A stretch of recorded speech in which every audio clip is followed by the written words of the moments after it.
On September 5th, it was announced that a major anime piracy website would be shutting down. Now, this anime piracy site is not a family-friendly website. Now, what is this not so family-friendly website? Well, for obvious reasons, I don't think I'm allowed to say it, but this not so family-friendly piracy website sounds a lot like the words bentai. If you know, you know. But I will be using the words bentai as a placement for this website.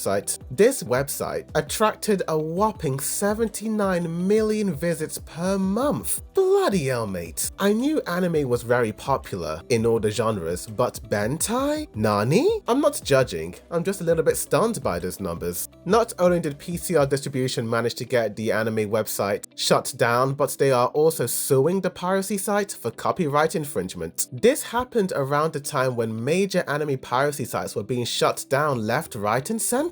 I made a video talking about that, so go check that one out. So in the wake of the shutdown, you would think that, I guess that's it for the bentai website. But in typical anime fashion, in a shocking turn of events, the bentai website were like, many anime news articles have covered this story, but they all originated from Anime Hunch, which goes into extensive detail as to what happened following the shutdown of the bentai website. Mate, as I was reading this, my jaw was on the ground. I couldn't believe what I was reading. Let's read it. The unknown bentai website recently moved to have PCR Distributing's copyright infringement complaint dismissed in the latest phase of the ongoing lawsuit. On January 6th, the bentai website alleged numerous issues with the complaint, stating rather pointedly, there are numerous legal bases on which the complaint should be dismissed. It is difficult to determine which is most egregious. The bentai website argues that PCR has not presented proof that it holds the copyright to several works listed in its lawsuit. My gosh, what a surprising turn of events. It names some titles where JST USA is said to be the copyright holder, while PCR claims to operate under JST USA. The bentai website argues that PCR has not sufficiently shown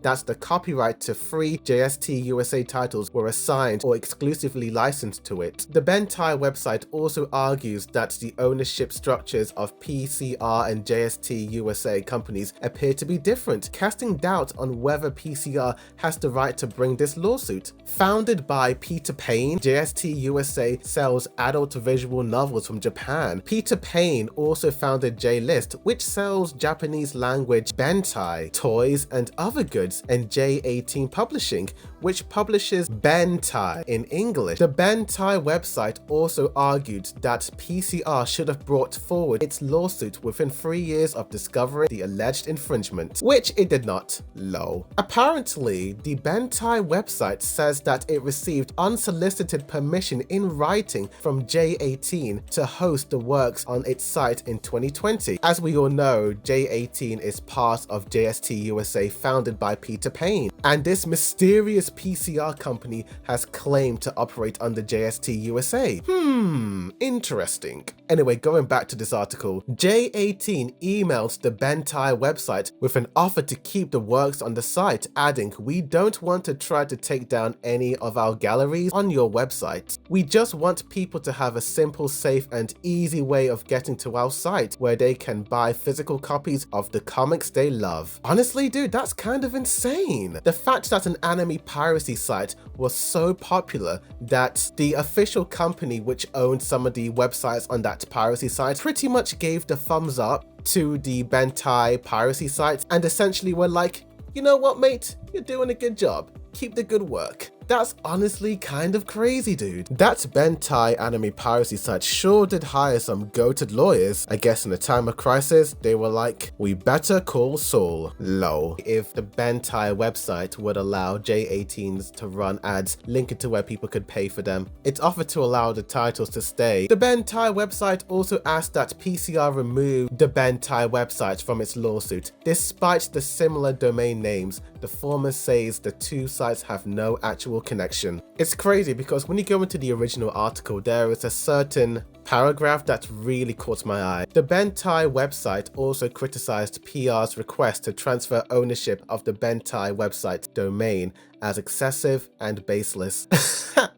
My gosh, not only do PCR want their website shut down, but now they also want the Bentai website to transfer ownership to the PCR. What in the bloody hell baked beans on toast is going on here, mate? My gosh, this was absolutely mind-boggling to me when I was reading these articles. To make a long story short, a Bentai piracy website, which attracted over 79 million viewers per month, got shut down by this mysterious PCR company. However, the Bentai Anime Piracy Sites were like, no mate, I will never give up, that isn't my ninja way, and essentially hired some lawyers and fought the PCR company in court, stating that the owners of some of the content on their website gave them the thumbs up. My gosh guys, this entire whole thing just feels like an episode of an anime, with so many twists and turns left, right and center. But what are my overall thoughts of all this? As you know, I must acknowledge that anime piracy sites truly hurt the anime industry, as watching anime on piracy sites does not, in fact, in any shape or form support the animators, who are overworked and underpaid. I've always been a big supporter of legal websites and try to support the anime industry in any way I can, whether that's watching an anime in the cinemas, buying the Blu-rays, buying some merch, or streaming it on legal websites like Crunchyroll, Disney Plus and Netflix. But as we all know, Crunchyroll, Disney Plus and Netflix are not exactly seen in the best light these days. They increase their prices while also removing content without any warning, and also, in Crunchyroll's case, removed the comment section. That was the bread and butter for Crunchyroll. It was the best way to communicate with like-minded individuals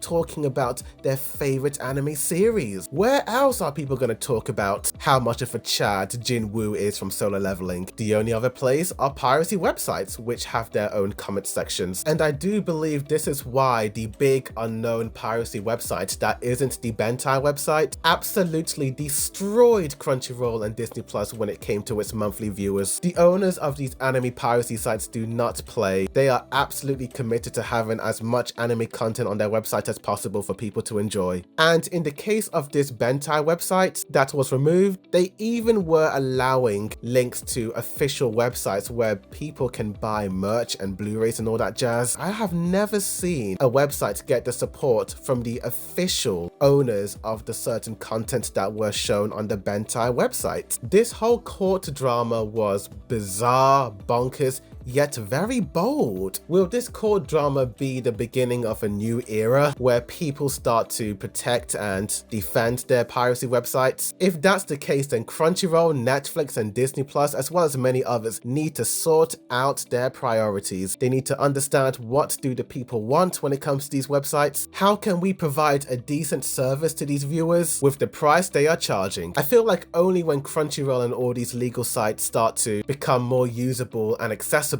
And I also feel like the Blu-rays that get released need to also change as well. Lower your prices, release internationally as well. Don't just release in Japan, mate. We in the West end up waiting 6 to 12 months for the Blu-rays after the Japanese release. Everyone in the West wants to watch those Blu-rays. Sell them at an affordable price, and only then will people start to turn their backs on anime piracy sites and start supporting legal websites and Blu-rays and DVDs. But tell me in the comments down below, what did you guys think of this? Tell me, like this video, subscribe for more anime videos, as well as other comparisons, reviews, breakdowns, rankings, and more. But thank you for watching, and as always, a boy do the view signing out.